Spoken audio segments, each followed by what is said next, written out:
I do need to bring up the one third. The one third, I hope you weren't hearkening to the Pennsylvania Safety Commission. I will say that in my tracking of what I alleged was a pattern of racketeering activity that was evidenced through the electronic filing process of the Supreme Court of Texas, there were very substantial and significant correlations with something comparable in the Pennsylvania district court system. But even beyond that, one of the things that were part of the charges that were included in the filing that I submitted to the district court here in Dallas on January 16th of this past year had to do with changes to the pension system, specifically connected to the police pension system around rates of amortization, but also in connection with a alleged education bill that was passed in the last week, I believe on the actual last day of the legislative session, S 151, that, among other things, had made a promise that compensation and benefits for teachers in Texas was going to increase by 30%. I think it was actually one third. The question is, how did they intend to acquire this one third? And my concern is that what they were going to do was offer the teachers a bribe to keep quiet about intentionally engaged crimes by the state of Texas that also, among other things, exposed the children in the school system to harm. This included its connections with the changes to the pension system, specifically around amortization rates for real properties considered eligible for consideration in police pension portfolios. But it also included a number of changes that had been going on in the Texas system for several years, at least as recently as I've been here,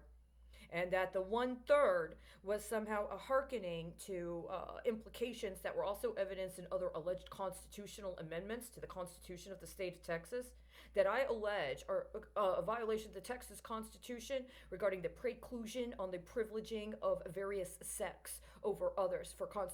consideration. I believe that by and large, a lot of what has been happening with alleged amendments to the Texas Constitution have been a part of some sort of mystery school game and actual performance of various kinds of Masonic ritual that have been masqueraded as if they were constitutional law, when the direct and literal implications of those constitutional amendments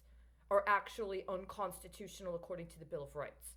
If you pass later alleged constitutional amendments and try to pass off onto the people via referendum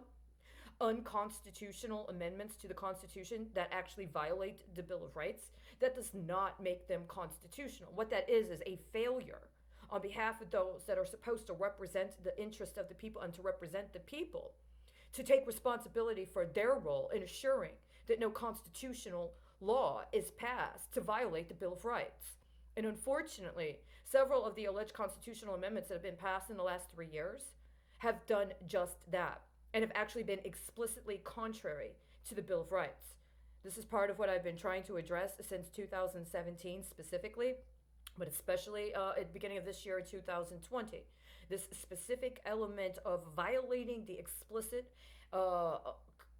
implications of the Bill of Rights of the Texas Constitution in order to constitutionally sanction, or under the auspices of it being constitutionally sanctioned,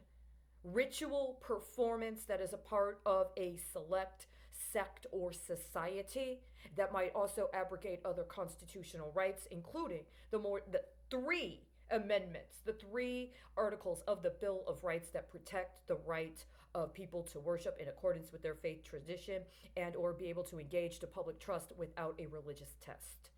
That's one.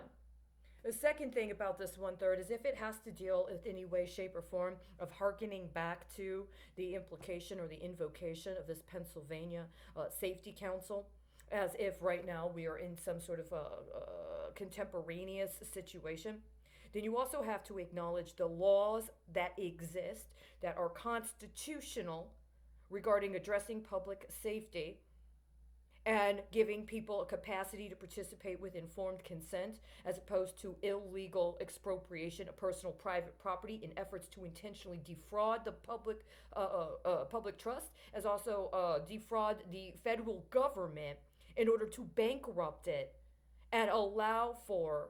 a situation where illegally incurred debt by people that intentionally engaged in acts of fraud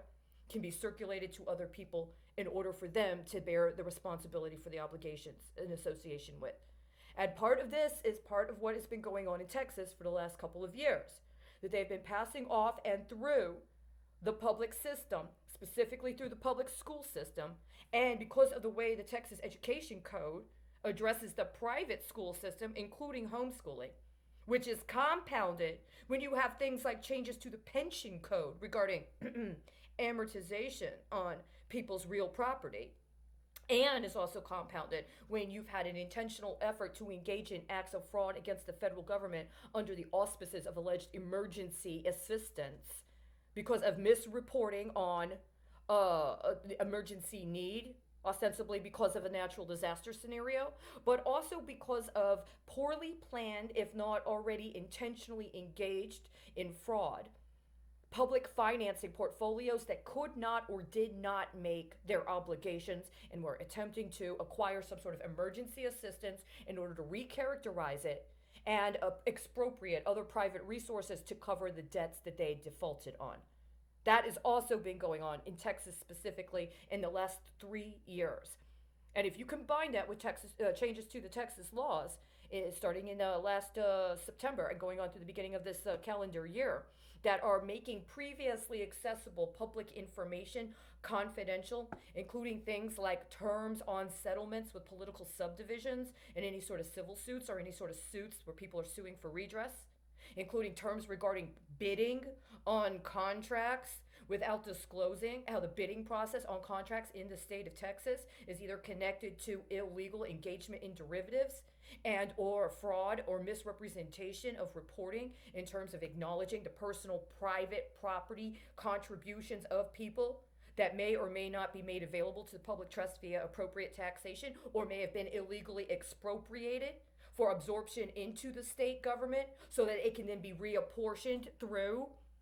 contracts per particular bidding processes that themselves might actually be a part of a pattern of racketeering activity.